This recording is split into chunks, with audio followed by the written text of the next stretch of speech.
Thank you, guys. Wow. I don't know the two old men, but I thought they were funny, didn't you? I don't know where they came from. They probably ought to go on the road. They were that good. I kept thinking, how do they memorize all that? No, they were just acting themselves. How's everybody today? Good. 4 of you. That's good. All right. Welcome to Daybreak. Welcome to Daybreak Live. We welcome those that are watching from various places. Like I was looking at my phone a while ago and I saw people watching from Florida. We're sorry for you today. Too bad. Good to have all of you, though, with us, and we're glad that you're able to join us, and we really are. Let's give it up for those people that are watching from all over the country. Yeah. We're so thankful to have Daybreak Live, and this is a big ministry for us now. It's not cheap to be able to do all of this, but we feel it's very important. We feel like it's really getting the gospel out there in places that ordinarily we wouldn't be able to. I was talking to someone the other day, and they said, many of my neighbors don't go to church, but they've started watching Daybreak Live. And they're absolutely taken with it. Well, that's the purpose. And we're seeing people come to know Christ.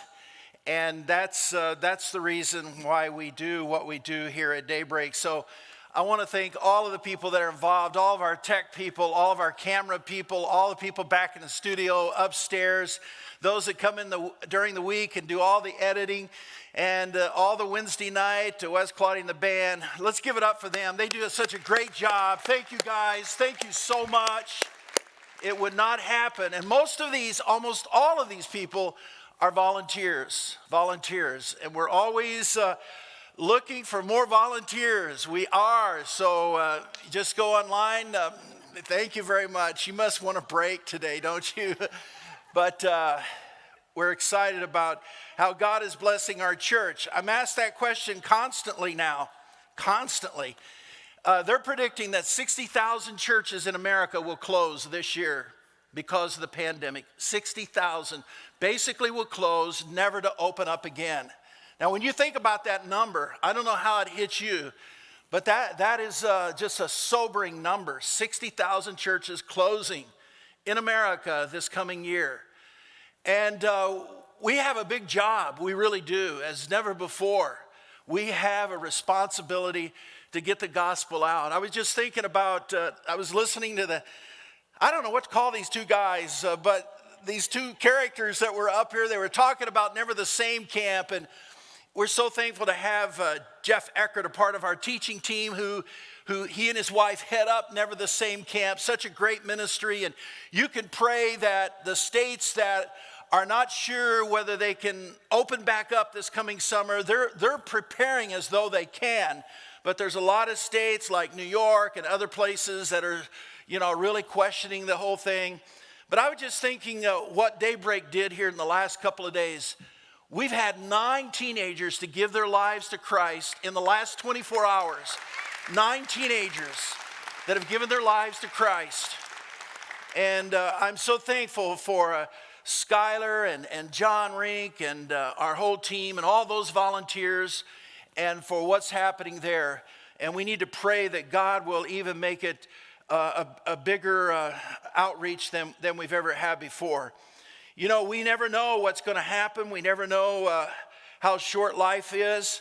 I've been on the phone here quite a bit the last day and a half. We had a family here in the community that their little 7-year-old daughter was suddenly taken to heaven, and one of the other families involved is here at Daybreak, and we've just been ministering here and just trying to help every way we could and get counseling and so forth. But it reminded me how fragile life is. How fragile life is. And we have no idea what's going to happen tomorrow or the next day. And when I think about our world and I think about where we're at as a nation and I think about the condition of our world, I know a lot of my friends say, Wes, it's scary out there. Wes, I don't know what's going to happen next. And I can understand part of that. I can understand that if you don't know Jesus in a personal way and you do not have that peace and that hope that only Jesus can give, it's got to be scary. It's got to be really scary.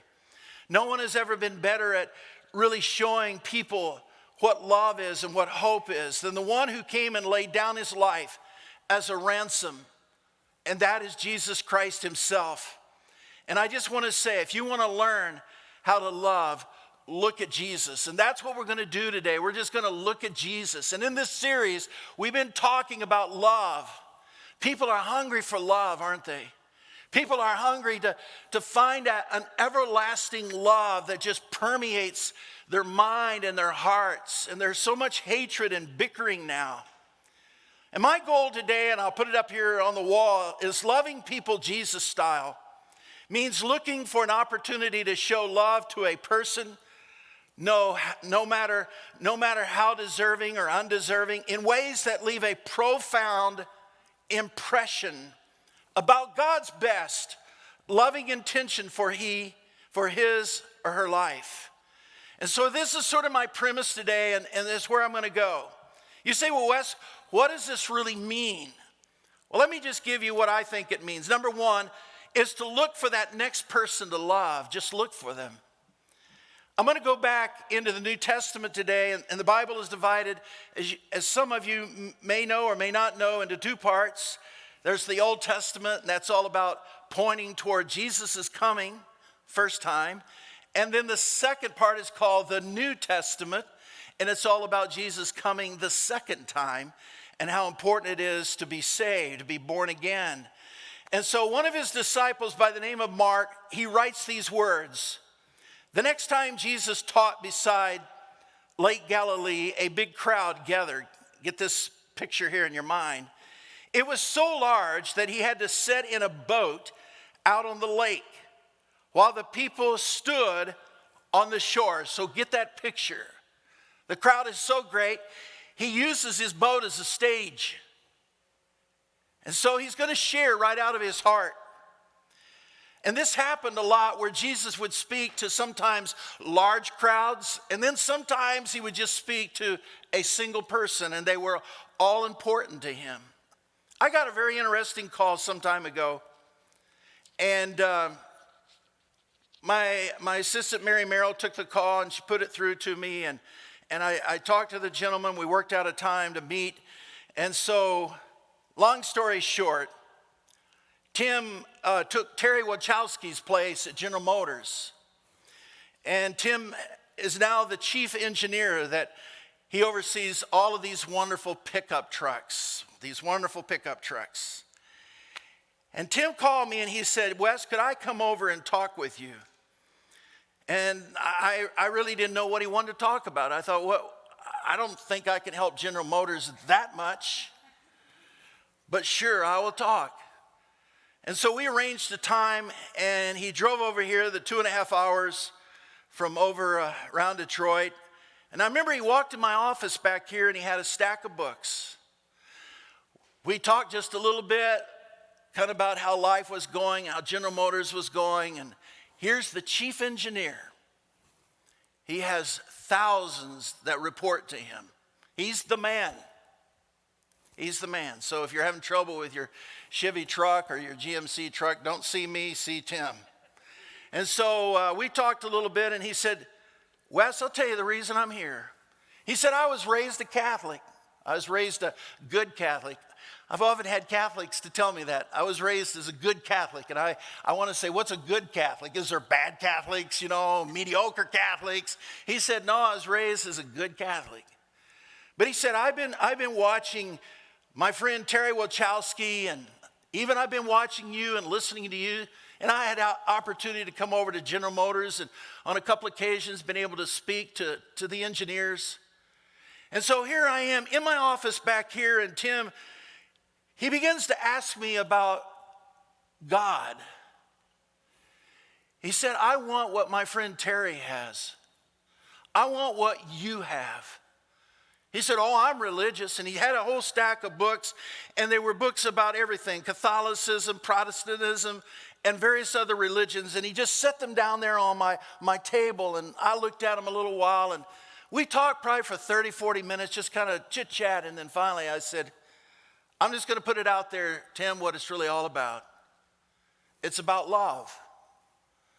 It's about God's love permeating your life and changing the way you see life, the way you see your wife, the way you see your son, your daughter, the way you see your employees, your staff, the way you see the world. It's all about love.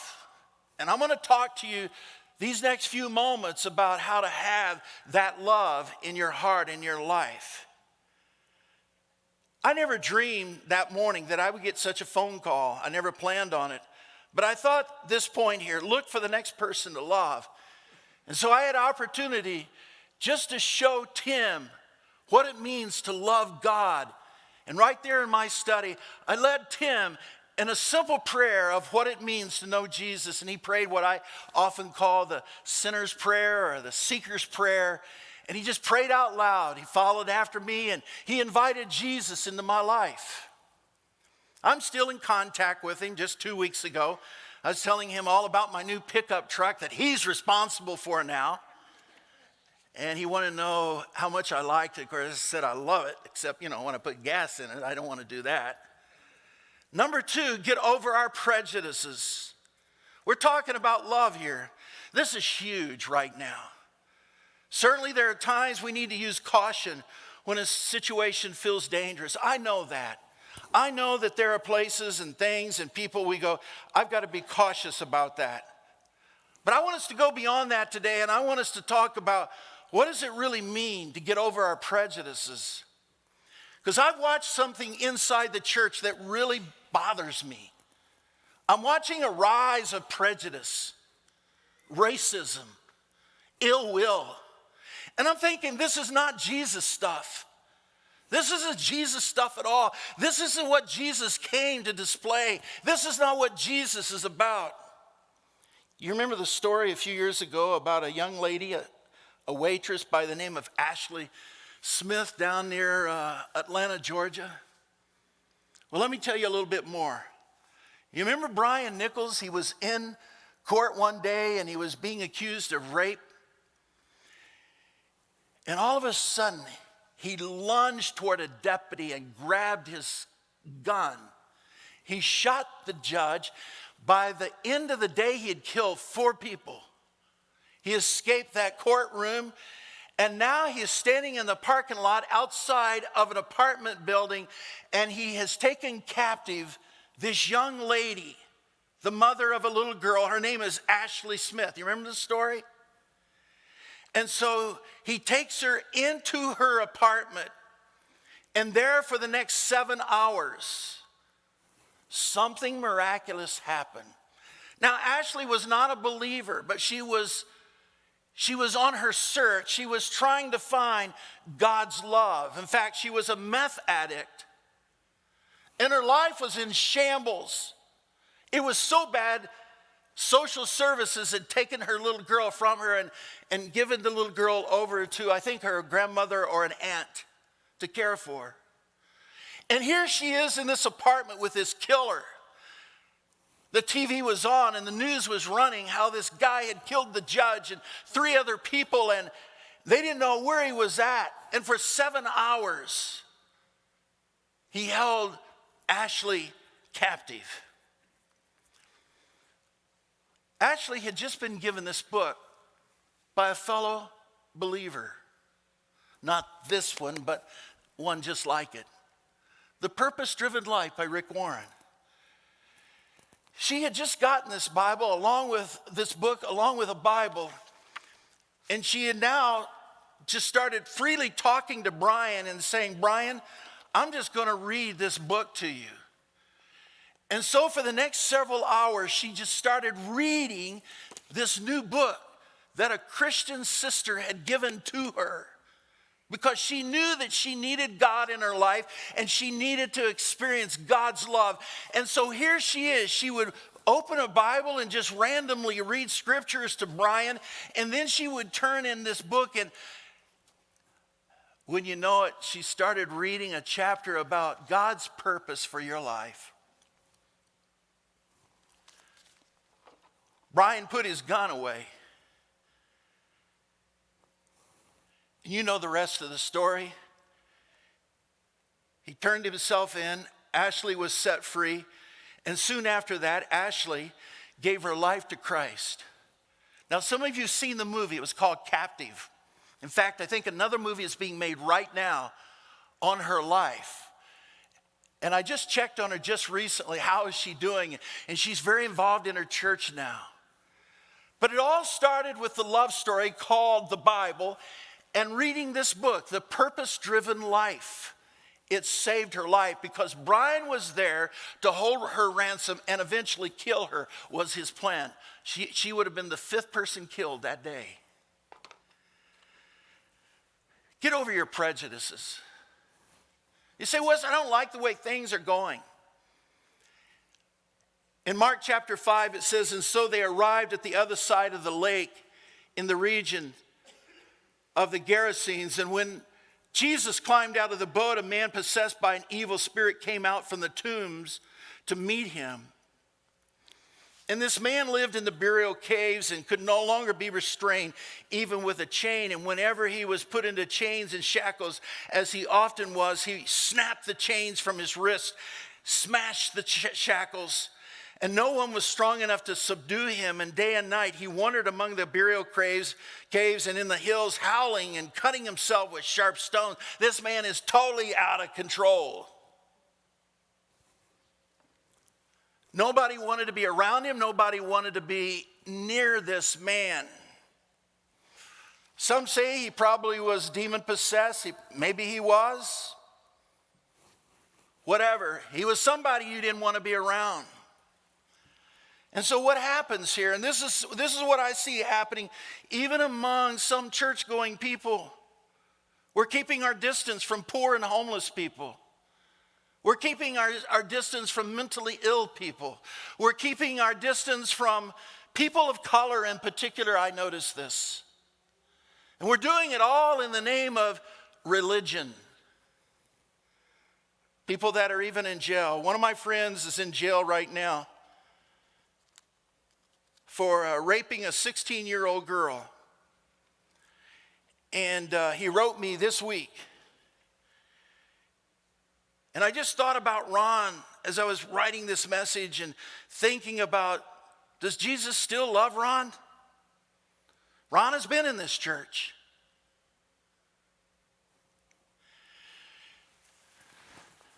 Do I still love him for what he did? There are people from certain parts of the world that right now we want to have nothing to do with. There are other religions we've totally cut ourselves off, and we don't want to have anything to do.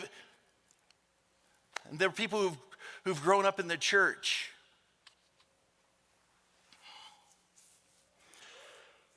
As I was listening to Jeff Eckert speak last Sunday by way of Daybreak Live, fantastic message, and if you haven't heard it, go back and listen to it. I was talking to my dad about Jeff, and I was talking to him about his family. And my dad shared this story with me. He said, years ago, Wes, I was invited to be the spiritual life speaker at a college in Owasso, Michigan. This is way back. He said, I'd finished speaking to the chapel service of this college, and after I'd finished speaking, I was walking down one of the hallways, and there was one of the college students kind of standing nearby, and I was seeing him out of the corner of my eye, and I went up to him and introduced myself. Of course, he knew who I was, and he said, my name is Jerry Breckeisen. He said, I listened to you today. He said, I've been attending this Christian school, but I don't know God. And here's what my dad said to me just a few days ago. He said, I looked at this young college student and I said, Jerry, have you ever accepted Jesus Christ into your life? And Jerry said back to my dad, this is many years ago, he said, I've been raised in a Christian home. I've been raised in the church. Here I am at a Christian college. No one has ever asked me, do you have a personal relationship with God? And my dad told me this just a few days ago. He said, Jerry, you can know God and you can know him right now. And right there, they went into a little classroom off the hallway. And my dad led Jerry, who is now Jeff Eckert's father-in-law, a tremendous believer today. He is a writer. He's written many books. You see, Jesus moves in mysterious ways, and sometimes he moves in messy ministries and messy opportunities, which brings me to my third point: move toward messy ministry. Don't try to protect yourself from the dirty, the down and out, the messy kind of stuff. Don't do it anymore. If you know Christ, just say, God, I am open even to messy ministry. And here we see in Mark chapter 5, verse 6, when Jesus was still some distance away, the man saw him, ran to meet him, bowed low before him, and with a shriek, he screamed, why are you interfering with me, Jesus, Son of the Most High God? In the name of God, I beg you, don't torture me. Don't bother me. Leave me alone. And for Jesus had already said to the spirit, come out of the man, you evil spirit. And then Jesus to man, what is your name? Now Jesus, of course, already knew his name, but he went ahead and he asked him anyway. He said, what is your name? And he replied, my name is Legion, because there are many of us inside this man. This is where people believe he was demonically possessed.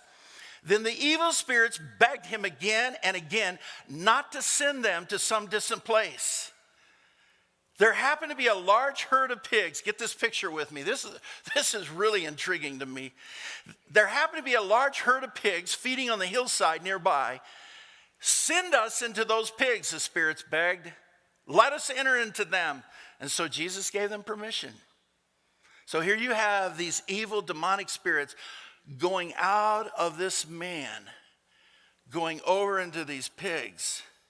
And these evil spirits came out of the man, entered the pigs, and the entire herd of about 2,000 pigs plunged down the steep hillside into the lake and drowned in the water. Wow. What's your point, Wes? Jesus used his power to make a difference. So what is your point? That same power is available to you. If you have a relationship with Christ, that same power is available to you. More than once, I have visited an individual who was high on meth or high on some drug. I've gone to jail. I've stood at those bars and ministered to someone through those bars and said, what you need right now is to be set free into the arms of Jesus. That's what you need. How long has it been since you've just put your hand on somebody's back and just said, I love you. I care about you. How long has it been since in a tangible way you've said, not only does God love you, but I love you? Number 4, leave an impression of God's love.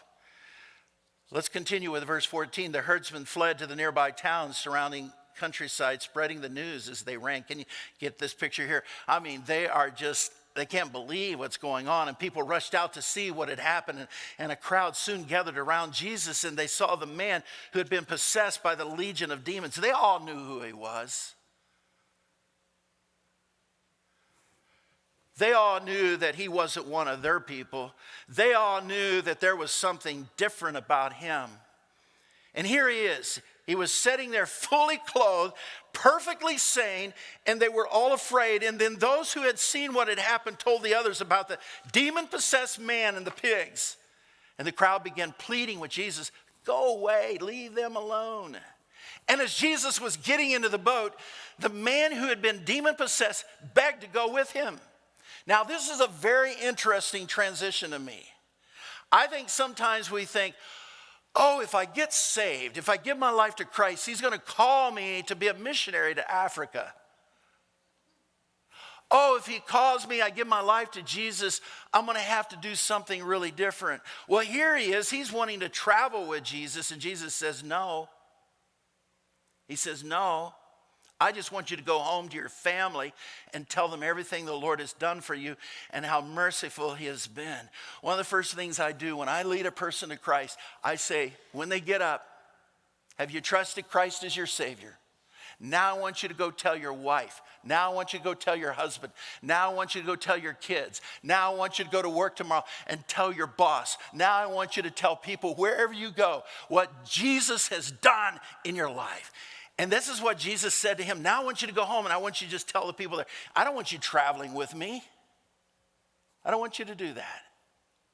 And so the man started off to visit the 10 towns of that region and began to proclaim the great things that Jesus had done for him. And everyone was amazed at what he told them. Look for people to love. When you walk out of here today, and when you go to the restaurant for your Sunday lunch or go someplace, or you go to work tomorrow, start looking for people to love. Get over our prejudices. Get over the color of someone else's skin. Move toward messy ministry. You see, ultimately, we're showing people how God feels about them.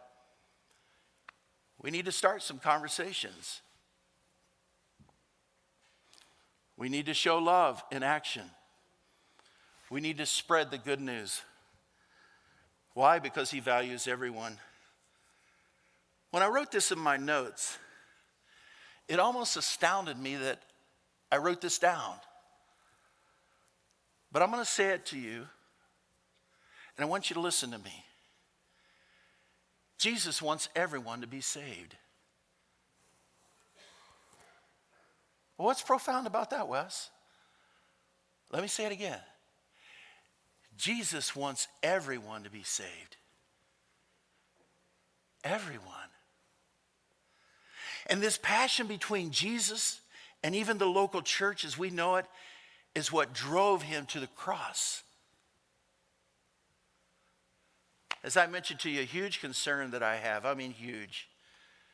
When I think what people are predicting, 60,000 churches closing forever because of the COVID pandemic.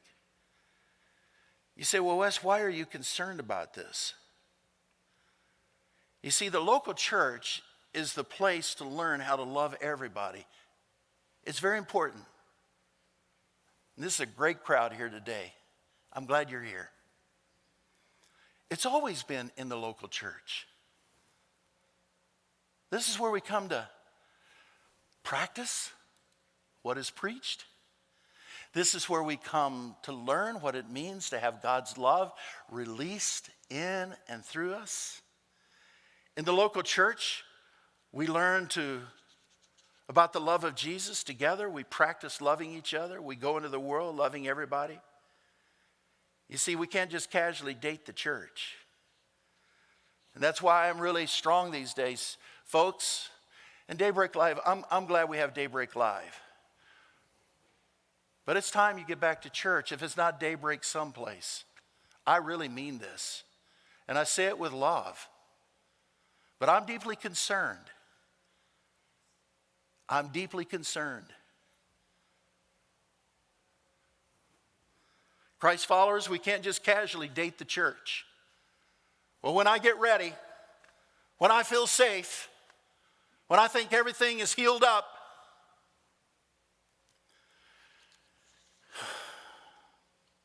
she deserves our passionate love.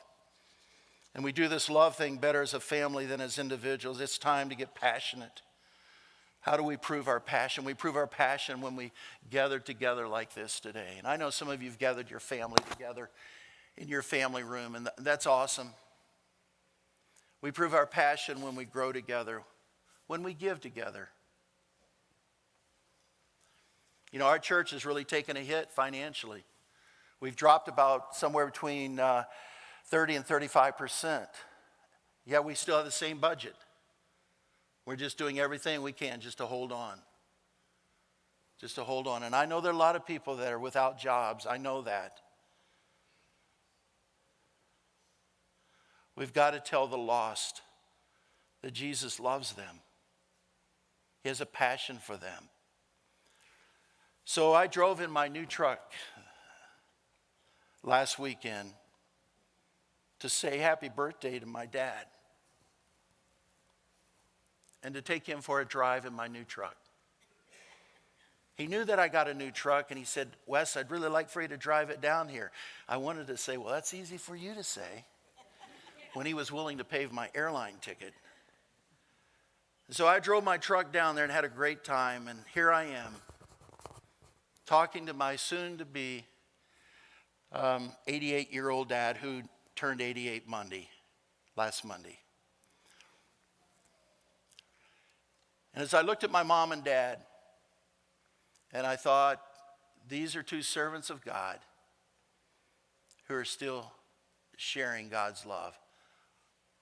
Watch this video. How old are you, Dad? I forgot. 88. 88. Do you have any special words you want to share, being 88? Well, I know you don't want to be a priester, but God is so good, and I never cease to be amazed at the goodness of God. And I thank Him for every day of life. And every morning I try to ask, Lord, send me to somebody that I can be a blessing to today, a word of encouragement or something. I can't go out and preach like I used to, but I can't help it anymore. That's my greatest. Happy birthday. Happy birthday to you. Happy birthday to you. Happy birthday, dear Clyde. Happy birthday to you. Thank you. He's 88, guys. He's 88. Still kicking.